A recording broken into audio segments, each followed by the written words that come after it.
Hello dear students, this is professor Sukumar. Last time मैंने accounts का paper discussion किया था, रिव्यू किया था। आज हम एडवांस अकाउंट का पेपर को रिव्यू करेंगे।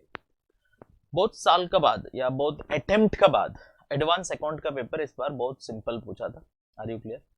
मेन रीजन फॉर सिंप्लीफिकेशन, एक इंपॉर्टेंट चैप्टर माना जाते थे हम लोग, अमलगमेशन। वो चैप्टर का खाली 5 मार्क का एक पीसी कैलकुलेशन का क्वेश्चन पूछा है, बाकी कुछ भी नहीं पूछा है। नॉर्मली स्टूडेंट को अमलगमेशन थोड़ा सा कंपैरेटिंग अदर चैप्टर डिफिकल्ट होता है, और वो चैप्टर का खाली 5 मार्क का एक पीसी कैलकुलेशन पूछा है, बाकी कुछ भी नहीं है। इस बार अकाउंट्स और एडवांस अकाउंट दोनों में ये देखने को हमें मिला है that paper something unexpected set किया है। यहाँ पे भी अमलगमेशन हर बार हम लोग बोलते हैं अमलगमेशन का बिना पेपर बनेगा ही नहीं, अमलगमेशन डेफिनेटली आएगा।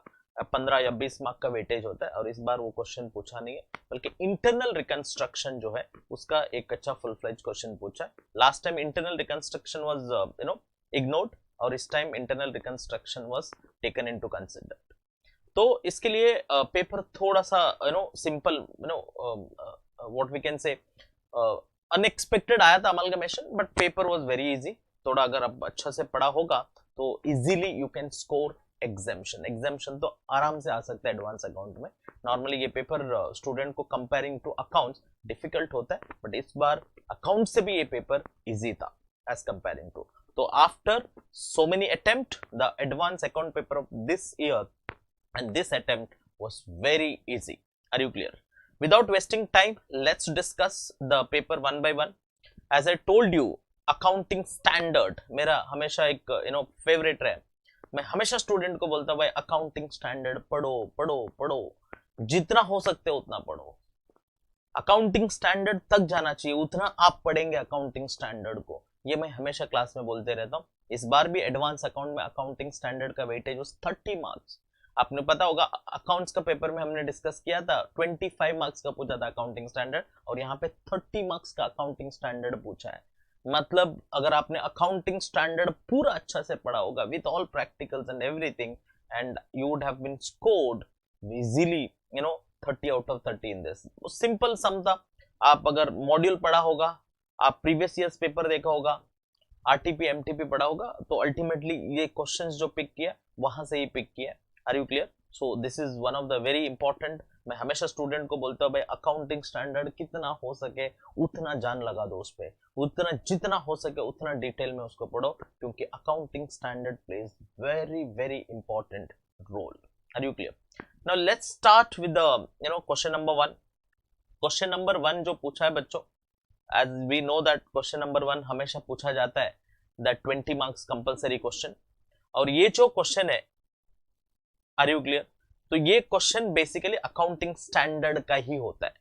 4 अकाउंटिंग स्टैंडर्ड यहाँ पे पूछा है, तो वो हम डिस्कस करेंगे वन बाय वन।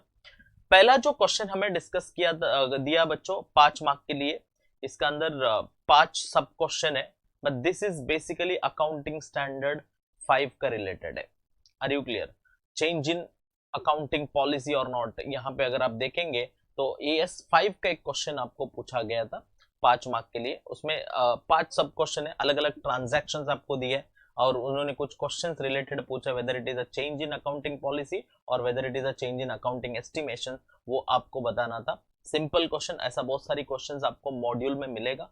मॉड्यूल अगर आपने पढ़ा होगा तो मॉड्यूल के अंदर है, या प्रीवियस ईयर का पेपर। नॉर्मली मैं स्टूडेंट को हमेशा सजेस्ट करता हूँ, प्रीवियस ईयर का कोई पेपर आता है, लाइक टैक्समैन का पब्लिकेशन का एक पेपर बुक आता है, जिसका अंदर सब प्रीवियस ईयर का पेपर्स सॉल्व्ड दिए है, authored by Praveen Sharma. So that was a good book. तो वो बुक के अंदर ये सब क्वेश्चंस अगर आप वो बुक अगर अच्छे से आप सॉल्व किया रहेगा तो डेफिनेटली ये सब क्वेश्चंस आपको वहां से मिलता ही है। तो ये एक पहला क्वेश्चन पूछा था AS5 का ऊपर, और उसका अंदर यही पूछा है, तो कुछ transaction was given to you, और वो ट्रांजैक्शन को देखो, और उसका बाद आप बताओ ये ट्रांजैक्शन आपका estimation of change in accounting estimation है क्या, चेंज इन अकाउंटिंग पॉलिसी है, वो आपको बताना है। 5 ट्रांजैक्शन दिया 5 मार्क के लिए। और उसके बाद सेकंड जो क्वेश्चन हमें दिया है, that is basically it is relating to AS22। Are you clear? तो बी क्वेश्चन जो आता है 5 मार्क के लिए, तो ये AS22 का ये बहुत देर बाद, मतलब बहुत अटेम्प्ट के बाद ये क्वेश्चन पूछा। बेसिकली बहुत कम कर दिया था AS22 का क्वेश्चंस, और इस बार AS22 का आपको एक क्वेश्चंस पूछ लिया। The depreciation weather it is DTA DTL का रिलेटेड क्वेश्चन था। This was asked for 5 marks. कुछ ट्रांजैक्शन दिया है और उसको आप एनालिसिस करके आपको क्या करना है यहाँ पे दिया, देखो। relevant extraction of statement of profit and loss account for the year ended 31st 2022 also show the effect of the above items in deferred tax liability or asset as per AS22। आपको ये बताना पड़ेगा ये सब transaction को consider करके इसमें DTL create होगा या DTA क्रिएट होगा, वो आपको कैलकुलेट करके बताना पड़ेगा। तो AS5 का क्वेश्चन नंबर 1 था और AS22 क्वेश्चन नंबर 2। सी में जो दिया है इट इज AS20 का क्वेश्चंस दिया है, तो इसमें आपको कैलकुलेट करना है बेसिक एंड डाइल्यूटेड EPS आपको कैलकुलेट करना है। तो दो EPS आपको कैलकुलेट करना है, basic EPS and diluted EPS। You studied accounting standard तो आपको पता होता है। डाइल्यूटेड मतलब फ्यूचर में अगर कोई शेयर्स कन्वर्ट होने वाला है, इसमें ऑप्शंस का पार्ट उन्होंने इंक्लूड कर दिया है। Are you clear? So that is very important. ESOP का रिलेटेड ऑप्शंस दिए, तो ये इस टाइप का भी क्वेश्चंस नॉर्मली आपको टैक्समैन में मिलेगा। टैक्समैन का प्रीवियस ईयर का पेपर्स अगर आप देखेंगे उसके अंदर सिमिलर क्वेश्चंस आपको है, और इवन मॉड्यूल में इस टाइप के क्वेश्चंस है। सो that was simple question, was asked for 5 marks. उसका बाद एक क्वेश्चंस पूछा है दैट इज AS4। मैं हमेशा स्टूडेंट को ये बोलता हूं, भाई आप जब भी अकाउंटिंग स्टैंडर्ड पढ़ेंगे 4 और 5 पढ़ लेना। हर बार क्या होता है 4 या 5 का, इन दोनों में से एक क्वेश्चन हमेशा आता ही है। अगर आप प्रीवियस ईयर का ट्रेंड अगर थोड़ा सा अगर ऑब्जर्व किया होगा तो you can see that AS4 और AS5 इन दोनों में से एक क्वेश्चन हमेशा 100% एग्जाम में पूछा जाता है। बट इस बार दोनों पूछ लिया, AS4 भी पूछ लिया, AS5 भी पूछ लिया। तो इसका मतलब जो स्टूडेंट अगर AS4 एंड 5 दोनों पढ़ा उनके लिए तो बाय 1 गेट 1 फ्री हो गया। तो क्योंकि दोनों का 5-5 मार्क का क्वेश्चंस पूछा, and this is 4 question they asked. Are you clear? And ये एडजस्टिंग ट्रांजैक्शन के रिलेटेड है। यहाँ पे मैं आपको सॉल्व डिस्कशन नहीं कर रहा हूँ, it is just a reviewing क्या क्या क्वेश्चंस कहाँ से आया था। तो जब सॉल्यूशन आएगा तो वो मैं अपलोड आपको कर दूंगा बाद में, you see that video. But अभी जस्ट हम डिस्कस कर रहे हैं कौन सा चैप्टर से क्या क्वेश्चन पूछा था, how was the paper. That is only the objective of making this video. तो यहाँ पे 4 क्वेश्चन पूछा है। One is AS5 and second is AS22 and third is AS20 and fourth is AS5। तो अकाउंटिंग स्टैंडर्ड का 20 mark का question इस बार 19 नहीं पूछा। नॉर्मली 19 हमेशा पूछते हो लोग, 19 का नहीं पूछा, and that is one of the thing. And otherwise तो 4-5 में से एक आता ही है, बट दोनों पूछ लिया। और थोड़ा सा देखो यहाँ पे पेपर सेट करते वक्त उन्होंने वही ऑब्जर्व किया है, अनएक्सपेक्टेड समथिंग दे आस्क्ड। तो 2022 पूछ लिया। तो अगर आप पेपर प्रीवियस ईयर के देंगे 4-5 दोनों नहीं आता है, आइदर वन विल कम। या 2022 इतना 20 तो आता है, EPS आता है, बट 22 रेगुलरली नहीं पूछते हैं। इस बार वो क्वेश्चन भी उन्होंने पूछ लिया। तो as it is accounting standard के अंदर तो टोटल 4 क्वेश्चन पूछा है 5 मार्क का। तो ऑल कंसेप्चुअल क्वेश्चन, ऐसा नहीं है बहुत सिंपल है, बट अगर पहला आपने प्रैक्टिस किया होगा, क्वेश्चंस देखा होगा, अकाउंटिंग स्टैंडर्ड को अच्छे से समझा होगा, the solving this question is not at all difficult. उसका बाद मैं जा रहा हूं क्वेश्चन नंबर 2 में बच्चों। द क्वेश्चन नंबर 2 में जो क्वेश्चंस हमें पूछा है, तो आप देख सकते हैं बैलेंस शीट दिया वर्टिकल फॉर्मेट में, शेड्यूल 3 के हिसाब से हमको दिया है। उसका अंदर notes everything is they given, और ये आप क्वेश्चन आपको दिख रहा है आपका पास, क्वेश्चन पेपर डेफिनेटली होगा। ये basically give journal entries incorporating above scheme of reconstruction capital reduction account prepare reconstructed balance sheet. ये इंटरनल रिकंस्ट्रक्शन चैप्टर का क्वेश्चन है, and I think this is full-fledged 20 marks question. Yes, this question is of how much mark? 20 marks. Full-fledged question 20 mark का internal reconstruction का question उन्होंने पूछ लिया। एक तो नॉर्मली इंटरनल रिकंस्ट्रक्शन का सम्स आपने बहुत मॉड्यूल में वो सब देखा होगा। आजकल उन्होंने शेड्यूल 3 के हिसाब से बैलेंस शीट देना स्टार्ट कर दिया, but some time they give question in T form. तो इस टाइम उन्होंने शेड्यूल 3 के हिसाब से बैलेंस शीट, क्वेश्चन में बैलेंस शीट शेड्यूल 3 के हिसाब से दे दिया। So that will be easy to prepare, नया बैलेंस शीट बनाते वक्त आप आसान से बैलेंस शीट बना सकते हैं। इसके अंदर अगर आप एडजस्टमेंट्स देखेंगे, एक तो उन्होंने दिया preference shares are converted into 6% to 8%, but revalued in a manner in which total return to them remain unaffected। मतलब पहला जितना परसेंट मिल रहा है उतना ही आपको आगे भी मिलेगा। तो 6% था वो क्या हो गया अभी 8% हो गया। तो 6% एंड 8% मतलब रेट ऑफ इंटरेस्ट बढ़ा दिया तो बट उसका प्रेफरेंस शेयर का कैपिटल का वैल्यू कम हो जाएगा। तो यहाँ पे ऐसा करता है अगर समझो 100 रुपए का, यहाँ पे अगर मैं लू प्रेफरेंस शेयर कितना 6 लाख रुपए, तो 6 लाख का 6% मतलब 6 लाख रुपए का 6% जो भी what ever the interest you will come, same interest sorry preference dividend जो भी आएगा नॉट इंटरेस्ट, तो जो भी डिविडेंड प्रेफरेंस डिविडेंड आएगा 6 लाख का 6% मतलब आई थिंक 36,000 आ जाएगा। तो this is going to be 36,000। तो यहाँ पे भी डिविडेंड 36,000 ही चाहिए आगे, बट रेट 8% कर दिया तो डेफिनेटली तो ये अमाउंट क्या हो जाएगा बच्चों चेंज हो जाएगा। 36 डिवाइड बाय 8% करेंगे तो वो प्रेफरेंस डिविडेंड मिलेगा। तो difference amount will goes to capital reduction. तो ये बहुत इंपॉर्टेंट है, ये नॉर्मली अमलगमेशन में आता था है ना। तो यहाँ पे वो एडजस्टमेंट डाल दिया तो उन्होंने बोला preference shares are converted from 6 to 8% but revalued in a manner in which total return on them remain unaffected। मतलब पहला 6 लाख रुपए का प्रेफरेंस शेयर कैपिटल था, 6% के हिसाब से 36,000 का क्या मिल रहा था प्रेफरेंस डिविडेंड, अभी भी उतना ही मिलेगा बट रेट ऑफ इंटरेस्ट क्या हो गया, डिविडेंड क्या हो गया 8% हो गया। उसका वजह से हमारा प्रेफरेंस शेयर का कैपिटल क्या हो जाएगा बच्चों कम हो जाएगा। So that is one of the very important point you have to understand in this. So ये adjustment value of equity shares bought down to 8 per share, value down कर दिया 8 रुपए का कर दिया बट बोला नहीं है। Are you clear? तो value of equity shares are brought down to 8 rupees, so difference amount will goes to capital reduction। The arrears of preference dividend shares are cancelled, so it's a contingent liability और cancel कर दिया, no effect, neither it is a profit nor it is a loss। Debit balance of goodwill account is written off entirely, the goodwill internal reconstruction हो रहा है, loss है तो उसको हम completely क्या करेंगे write off करेंगे। Land and building plant and machinery revalued दिया, इसका difference capital reduction में जाएगा। Books debts 14,400 are to be treated as a bad and hence to be written off। bad debts वो भी कहां पे जाएगा कैपिटल रिडक्शन में। द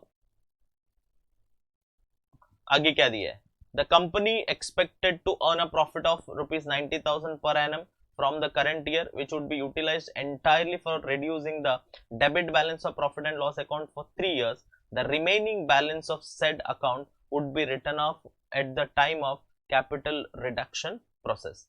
देखो company expected to earn a profit at the rate of 90,000 per annum from the current year which would be utilized entirely for reducing the debit balance of profit and loss account for 3 years। तो ये थोड़ा hidden adjustment दे दिया। Normally हम लोग क्या करते हैं internal reconstruction में बच्चों, जितनी भी डेबिट बैलेंस होता है प्रॉफिट एंड लॉस अकाउंट का पूरा अमाउंट हम लोग कैपिटल रिडक्शन में ट्रांसफर करते हैं। यहाँ पे ऐसा नहीं, एक हिडन एडजस्टमेंट किया, कुछ अमाउंट फ्यूचर में हम एडजस्ट करेंगे प्रॉफिट जब आएगा, तो बाकी का जो अमाउंट बचेगा वो अभी इंटरनल रिकंस्ट्रक्शन का साथ ही कैपिटल रिडक्शन अकाउंट में ट्रांसफर करना पड़ेगा। तो अगर ये क्वेश्चन में आप देखेंगे प्रॉफिट एंड लॉस अकाउंट का डेबिट बैलेंस 3 लाख रुपए, तो 3 लाख पूरा हम कैपिटल रिडक्शन अकाउंट में ट्रांसफर नहीं करेंगे। तो उसके लिए उन्होंने बोला we are expected to earn a profit of 90,000 per annum from the current year which would be utilized entirely for reducing the debit balance of profit and loss account for 3 years। the remaining balance of the said account would be written off at the time of capital reduction process। मतलब पूरा नहीं करना है, 90,000 per year के हिसाब से 3 साल में फ्यूचर में हम लोग क्या करने वाले हैं तो उसको राइट ऑफ करने वाला है, उतना बैलेंस को हमें अभी भी रखना पड़ेगा। द रिमेनिंग को हम कैपिटल रिडक्शन में ट्रांसफर करेंगे। Balance of total capital reduction is to be utilised in writing down the patents. So capital reduction account बनाएंगे हम लोग, उसमें जो भी बैलेंस आता है वो हम पेटेंट के साथ एडजस्ट करेंगे। ऐसा एडजस्टमेंट बहुत बार हमने सॉल्व किया, खाली ये एक एडजस्टमेंट थोड़ा हटके दिया, कौन सा वाला, द 7th एडजस्टमेंट। बाकी तो ये ऐसा फिक्स्ड एसेट्स का साथ एडजस्ट होता है, लैंड एंड बिल्डिंग का साथ एडजस्ट होता है, मशीनरी का साथ एडजस्ट होता है। तो कैपिटल रिडक्शन अकाउंट में हम लोग नॉर्मली बैलेंस बचता है तो उसको कैपिटल रिजर्व में ट्रांसफर करते हैं, बट यहाँ पे उन्होंने बोला बैलेंस अकाउंट बनाओ, जो डिफरेंस आएगा उसको पेटेंट के साथ आप एडजस्ट करो, उसके एक एंट्री पास करो। Secured loan 4,80,000 being interest 12% per annum is to be obtained by mortgage of tangible fixed assets for repayment of bank overdraft and providing additional fund for the working capital. तो हम लोग एक नया loan ले रहे हैं 4,80,000 का 12% पर एनम इंटरेस्ट रेट के हिसाब से, और उससे जो भी पैसा आएगा उसमें से हम क्या पेमेंट करेंगे बच्चों, वी आर गोइंग टू पे of the bank overdraft of ₹2 lakh. बाकी जो बच्चा वर्किंग कैपिटल के लिए पैसा चाहिए वो हम रखेंगे अपना पास। So this is what is the question is to be. इतना कोई डिफिकल्ट क्वेश्चन नहीं था except this one adjustment. Definitely ये थोड़ा स्टूडेंट को तकलीफ देगा, बाकी सब इसमें बहुत इजी क्वेश्चन था। So easily you can solve it. इसका अलावा कुछ भी इसमें डिफिकल्ट नहीं है, ये थोड़ा सोच के अगर आप सॉल्व करेंगे तो 20 में से 20 आपको आराम से मिल जाएगा। उसके बाद ये जो क्वेश्चन दिया है question number 3A H and S देगा तो इमीडिएटली पता चलेगा भाई ये कौन सा चैप्टर है, कंसोलिडेशन का है। Are you clear? एच मतलब होल्डिंग, एस मतलब सब्सिडरी। तो आपको दिया प्रॉपर्टी प्लांट एंड इक्विपमेंट दिया, इन्वेस्टमेंट दिया, करंट एसेट्स दिया, शेयर कैपिटल दिया, प्रॉफिट एंड लॉस अकाउंट दिया, ट्रेड पेएबल्स दे दिया। H Limited acquires the shares of rupees S Limited on 1st July 2021. The balance of profit and loss account on that day is 60,000. Very simple question. ये question आप आंख बंद करके solve कर सकते हैं। क्या? It's a very very simple question, कुछ भी कॉम्प्लिकेशन नहीं है। तो ये आप 15 मार्क का क्वेश्चन है, वेटेज भी कम नहीं है। 15 मार्क मतलब it is a good weightage. Are you clear about that? तो और क्वेश्चन कितना सिंपल है। नॉर्मली कंसोलिडेशन में student find it very difficult to solve क्योंकि बहुत टाइम लग जाता है, टाइम पे पेपर कंप्लीट करना मुश्किल हो जाता है क्योंकि अमलगमेशन भी करना है which is also time consuming. और यहाँ पे होल्डिंग कंपनी का भी क्वेश्चंस होता है जो नॉर्मली उसमें स्टेप्स सब बहुत ज्यादा रहता है तो लेंदी हो जाता है। 10 या 15 मार्क के लिए पूछेंगे तो लेंदी हो जाता है, बट इस टाइम पे सिंपल क्वेश्चन 15 मार्क के लिए पूछा, easily you can solve it. उसके बाद उसी क्वेश्चन का बी पार्ट में हमें दिया बच्चों that is segregation of your receivable. तो आपका ओवरड्यू उसको आपको ट्रीट करना पड़ता है। Are you clear? एनपीए को सेग्रीगेशन करने का समय, ये भी बहुत बुक का अंदर भी है, आप टैक्समैन देखेंगे वहां पे भी आपको मिलेगा, आप कोई एमटीपी आरटीपी देखेंगे तो उसमें भी मिलेगा। It is one of the very simple question, ये भी 5 मार्क के लिए आपको पूछा है। ये हो गया क्वेश्चन नंबर 3A और 3B। 3A 3B is comparatively very simple. Second question is also very easy and third question भी बहुत easy है। उसके बाद हम फोर्थ क्वेश्चन में आते हैं। ये बच्चों मॉड्यूल का क्वेश्चन है, मॉड्यूल का क्वेश्चन है ये। मॉड्यूल में आप सेल ऑफ पार्टनरशिप फर्म का अगर सम देखेंगे उसका अंदर ये क्वेश्चन नंबर 7 है। क्वेश्चन नंबर 7 मॉड्यूल का अंदर आप मॉड्यूल उठाओ, वहां पे देखो the sale of partnership firm, conversion का साथ ही है, conversion and sale of partnership firm में क्वेश्चन नंबर 7 में है। इसमें कैपिटल अकाउंट आई थिंक बनाना है, उसको उतना ही पूछा है। Yes, you are required to write up the partners capital account and partners current account, show also account of executors of M. Are you clear? तो ये paper same exactly question is picked from your module. Are you clear? बहुत क्या बोलते हैं, easy question है। Are you clear? तो but थोड़ा conceptual है, there is no doubt in this, but ये question same from the module. जब क्वेश्चन मॉड्यूल से उठा रहा है, मॉड्यूल से सेम क्वेश्चन पिक कर रहा है, तो you have to be have a confidence. जब आपकी मॉड्यूल आपने सही नहीं पढ़ा और वो क्वेश्चन देखने के बाद आपको ये नहीं समझ में आ रहा है ये कहां से लिया है, इसको कैसा सॉल्व करूं, भाई मॉड्यूल का क्वेश्चन पिक किया और उसमें आप ये सोच रहे मैं कैसा सॉल्व करूं, क्या करूं, मुझे नहीं समझ में आ रहा, it means you are not prepared well. अगर आपने अच्छा प्रिपेयर किया होगा तो ये क्वेश्चन देख के आपको पता चलता अरे ये तो क्वेश्चन 7 है मॉड्यूल का, ये मैंने क्लास में सॉल्व किया, मुझे पता है how to start, so then you should complete. Are you clear? हम हमेशा ये सोचते रहते हैं भाई मॉड्यूल का सेम क्वेश्चन आए, उतना तो आपकी प्रिपरेशन होना चाहिए। तो ये क्वेश्चन कोई भी क्लासेस का नोट्स ले लो, उसका अंदर ये क्वेश्चंस होगा बेसिकली, और उसका बाद मॉड्यूल का अंदर ये क्वेश्चंस है। मैंने मेरे क्लास में स्टूडेंट को मॉड्यूल सॉल्व कराया था, तभी एक क्वेश्चन डिस्कस भी किया था, उनको बोला ये क्वेश्चन एक थोड़ा हटके क्वेश्चन है, डायरेक्ट क्वेश्चन नहीं है, हटके, बट मॉड्यूल में है, आप अच्छा प्रिपेयर करो तो अगर आ गया तो आपको बोनस है। तो same question was asked, it's very very advantage for the student, क्योंकि मॉड्यूल से normally institute same question pick बहुत हार्डली करता है, बहुत कम करता है, उसमें से ये क्वेश्चन सेम उन्होंने पिक किया, तो इसका मतलब इसका एडवांटेज आपको लेना चाहिए। बट हाँ, when I spoke to some of the students they said sir हमने वो सॉल्व नहीं किया क्योंकि हमें इसका ऑप्शन में जो क्वेश्चन था वो इजी था। दैट्स ओके, बट अगर आपको ये समझ में नहीं आया मॉड्यूल का question, it means you are not prepared module properly. समझ में आ गया, उसके बाद आपने उसका ऑप्शन देखा तो आपको ये लगा ये छोड़ दो मैं, इसका सामने वाला जो क्वेश्चन था वो क्योंकि इसमें एक डिसएडवांटेज है, थियरी पूछा है। Are you clear? Differentiate the ordinary partnership from LLP firm in respect of the followings. इसका कुछ पॉइंट आपको पार्टनरशिप से कैसा वो डिफरेंशिएट है, ऑर्डिनरी पार्टनरशिप और एलएलपी से कैसा डिफरेंशिएट, डिफरेंस बिटवीन आपको बताना पड़ेगा, applicable of law, perpetual succession, ये सब, तो ये एक्सप्लेन करना था। It is also there. आजकल मैंने क्लास में भी स्टूडेंट को बोला था एलएलपी का एक थियरी क्वेश्चन हर बार पूछ रहा है आजकल, बहुत सारी 2-3 अटेम्प्ट अगर आप देखेंगे तो एक क्वेश्चन हमेशा आता है। तो यहाँ पे 5 मार्क का, उसके लिए नॉर्मली स्टूडेंट क्या कर दिया, ये क्वेश्चन भले ये मॉड्यूल का ही क्वेश्चन है बट उन्होंने इसको छोड़ दिया है ऑप्शन में, क्योंकि क्वेश्चन नंबर 2 इजी था, उसको ऑप्शन में छोड़ना तो बनता नहीं है। 3 was easy. Are you clear? तो अपना 4 ऑप्शन में छोड़ दिया, क्योंकि 5th भी इजी है।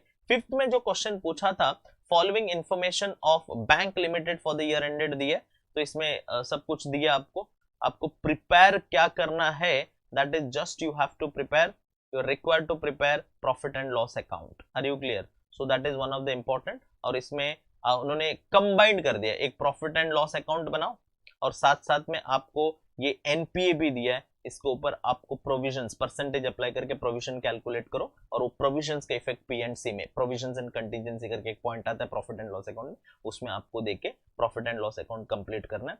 बच्चों ये भी क्वेश्चन बहुत इजी था। Are you clear? ये भी एक्चुअल 15 मार्क्स। नॉर्मली बैंकिंग में सब टेंशन रहता है, फॉर्मेट बनाना पड़ता है, टाइम बहुत जाता है। देखो जहां जहां पे टाइम कंज्यूमिंग क्वेश्चन आता है स्टूडेंट को ज्यादा टाइम लगता है, इस बार का पेपर में वो ध्यान में रखा है उन्होंने पेपर को ऐसे तरीके से बना दिया है भाई आपको टाइम ज्यादा नहीं। नॉर्मली अमलगमेशन में बहुत ज्यादा टाइम लगता है, इस बार अमलगमेशन पूछा ही नहीं।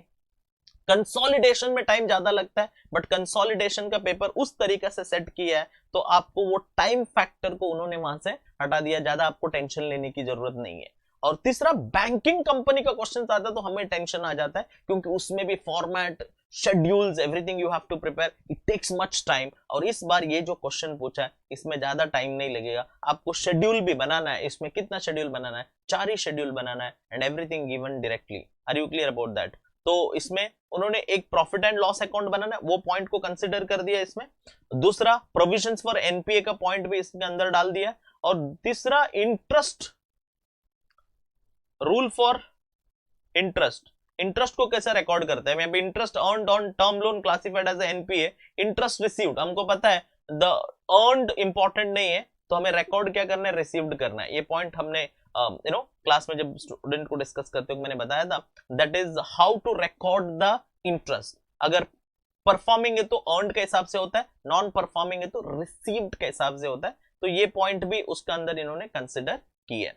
तो बाकी तो सिंपल क्वेश्चन था, easily you can solve it, but उन्होंने स्मार्टली क्या कर दिया, ज्यादा टाइम भी ना लगे, बोला प्रॉफिट एंड लॉस अकाउंट बनाओ, 4 शेड्यूल ही आपको करना है। Are you clear? और उसका साथ साथ उसने रेवेन्यू रिकॉग्निशन का कंसेप्ट भी डाल दिया इंटरेस्ट का, और दूसरा प्रोविजन का पॉइंट भी डाल दिया। तो सिंपल सम है, there is no question of leaving this question in option. Are you clear? सोच भी नहीं सकते इस क्वेश्चन को आप ऑप्शन में छोड़ना है। 15 मार्क का आसाम से आप वेरी वेरी इजीली आप 15 में से 15 इसमें क्या कर सकते हैं बच्चों? स्कोर कर सकते हैं। और उसका बाद एक क्वेश्चन आपको पूछा है, okay, the Proud Limited is being wound up in a term, ये लिक्विडेशन के क्वेश्चन पूछा बच्चों। Are you clear? लिक्विडेशन का क्वेश्चन पूछा आपको। Companies act 2000, cash in kind creditor is likely to get if the amount is realized the official liquidator from the secured assets and available in distribution among creditors only। liquidation का एक छोटा सा question उन्होंने पूछ लिया। Are you clear about that? Distribution, तो इसमें आपको करना था क्या है, Proud Limited is being owned up by the tribunals and all the assets of the company have been charged to the company's bankers to whom the company owes 10 crores. The company owes following amount to others due to workers दिया है, okay, tax payable to government दिया है and unsecured creditors दिया। ये overriding creditor का concept है बच्चों, तो ओवरराइडिंग क्रेडिटर्स का तो वो पॉइंट इनमें इसने कंसिडर किया। So this is one of the important, and you are required to compute with the reference to the provision of Companies Act 2013 the amount of each kind of creditor is likely to get if the amount realized by the official liquidator from the secured assets available for distribution among the creditor is only 8 crores. Are you clear about that? So ये एक overriding preferential creditor, overriding creditors करके, overriding preferential creditor, वो concept का sum है 5 mark का। So this is also there in your module. अगर आपने module अच्छे से पढ़ा होगा, इस टाइप का क्वेश्चन मॉड्यूल का अंदर है डायरेक्टली, तो both you can score very easily. अब आते हैं हम लोग लास्ट क्वेश्चन बच्चों, 6th क्वेश्चन। पहला जो क्वेश्चन हमको दिया है AS9 का वापस आ गया, revenue recognition. Are you clear? तो अलग अलग टाइप का रेवेन्यू रिकॉग्निशन होता है, trade discount, everything is given. आपको खाली इसको क्लासिफाई करना है। वहां पे बोले indicate each case whether the revenue can be recognised and when it will be recognised as per AS9। AS9 के हिसाब से इस रेवेन्यू को कभी रिकॉग्नाइज करना चाहिए, तो वो हमें एक्सप्लेन करना है। इस टाइप का क्वेश्चन भी आपका मॉड्यूल का अंदर भी है, आपके टैक्समैन पढ़ा होगा तो उसका अंदर भी है, आरटीपी एमटीपी का अंदर इस टाइप का क्वेश्चन आता है। आपको कुछ रेवेन्यूज दिया है, तो उस रेवेन्यूज को आपको बताना है, कब उस रेवेन्यू आप रिकॉग्नाइज करेंगे, कब उस रेवेन्यू को आप अपना बुक्स ऑफ अकाउंट में रिकॉर्ड करेंगे, and that is the point which is covered under this AS9। Again 20 mark का AS का क्वेश्चन था 1 में, और यहाँ पे वापस 5 मार्क का क्वेश्चन आपको पूछ लिया। टोटल AS का 25 हो गया। कहानी अभी तक खत्म नहीं हुआ, आगे भी एक AS का क्वेश्चन है, टोटल 30 मार्क्स। इस टाइम AS जिसने अच्छा से पढ़ा होगा उसके लिए तो बोनस के ऊपर बोनस मिल रहा है, राइट? उसके बाद ये क्वेश्चन जो आता है दैट इज बायबैक का क्वेश्चन दिया आपको। Are you clear? सो ये भी again 5 marks question. Yes, it is a 5 marks question. इसमें आपको क्या पूछे, you are required to pass journal entries of the above transaction, only journal entry, no need to prepare balance sheet. Journal entry pass कर दिया, that's done. उसके बाद question number C जो दिया है, तो ये अपना इसॉप का क्वेश्चन है। ESOP, are you clear? तो 5 मार्क का इसॉप का क्वेश्चन अपने को दिया, और इसमें उन्होंने पूछा क्या है, आज थोड़ा लेंदी क्वेश्चन था ये, 5 मार्क के हिसाब से थोड़ा लेंदी था। You are required to calculate the amount to be charge profit and loss account every year on account of compensation. इसमें स्टूडेंट ने क्या मिस्टेक किया, एक स्टूडेंट से मैंने बात की है, तो दे पास्ड एंट्रीज ऑल्सो। यहाँ पे क्वेश्चन में पूछा नहीं है एंट्री, यहाँ पे आपको क्या बोला है, amount to be charge to profit and loss account. सम बराबर पढ़ा करो बच्चों, आप लोग पढ़ते नहीं है, बाद में बोलते हैं पेपर लेंदी हो गया। इसमें खाली वो टेबल बना के कैलकुलेशन करना है, how much amount will goes to profit and loss account, employ compensation expenses कितना जाएगा प्रॉफिट एंड लॉस अकाउंट में, उतना ही करना है। आपको ये नहीं देखना है एंट्री पास करने की जरूरत नहीं है। इसमें बहुत सारे स्टूडेंट वही गलती करके आ गया, तो टेबल भी बनाया, एंट्री भी पास किया, बाद में सर 5 मार्क के लिए इतना सारा पूछ लिया। अरे भाई पेपर तो पढ़ो, प्रॉपरली पढ़ो। You are required to calculate the amount to be charge to profit and loss account. कहां पे बोला है जर्नल एंट्री पास करो, जितना पूछा उतना ही करना है आपको, एंट्री आता करके लिखते नहीं जाने का, वेस्टिंग योर टाइम। उसके वजह से आपको दूसरा पेपर छूट जाएगा। इसमें ये पेपर तो इतना लेंदी नहीं है, अगर लेंदी होता तो। So be careful, read it properly. And उसके बाद AS29, आर यू क्लियर? तो ये एक थोड़ा हटके क्वेश्चन पूछा AS29 का बच्चों, तो प्रोविजंस कैसा क्रिएट करना है, are you clear? So that is given. ये थोड़ा अलग टाइप का सम है, जब हम पेपर डिस्कशन करेंगे, सॉल्व करूंगा तब बताऊंगा तो कैसा इसको सॉल्व करना है। प्रोबेबिलिटीज दिया, और प्रोबेबिलिटी के हिसाब से डिसाइड होता है whether you have to create the provisions or not. If you study 29 properly, that you will come to know. This is one of the important paper. थोड़ा क्वेश्चन था, थोड़ा हट के क्वेश्चन था, ये डायरेक्ट क्वेश्चन उन्होंने पूछा नहीं है। Again this is accounting standard, ऐसा नहीं है तो अगर आप अकाउंटिंग स्टैंडर्ड को अच्छे से पढ़ा होगा 29, तो यू कैन सॉल्व दिस सम। तो बट थोड़ा सा हटके था, बहुत सारे स्टूडेंट ने इसको अटेम्प्ट करने गया नहीं है। Are you clear about that? उसका बाद आपको पीसी कैलकुलेट करना है। तो देखो अमलगमेशन का 5 मार्क का क्वेश्चन पूछ लिया। नॉर्मली अमलगमेशन कितना मार्क्स का आता है, 15-20 मार्क का आता है। इस बार अमलगमेशन पूछा तो है, बट कितना मार्क का, ओनली 5 मार्क्स। वो कुछ स्टूडेंट के लिए एडवांटेज भी बन गया, क्योंकि भाई पेपर पूरा सम सॉल्व करना है 20 मार्क के लिए, लेंदी हो जाता है। पीसी तो आता है मेरे को, फटाफट कैलकुलेट करो, 5 मार्क मिल गया।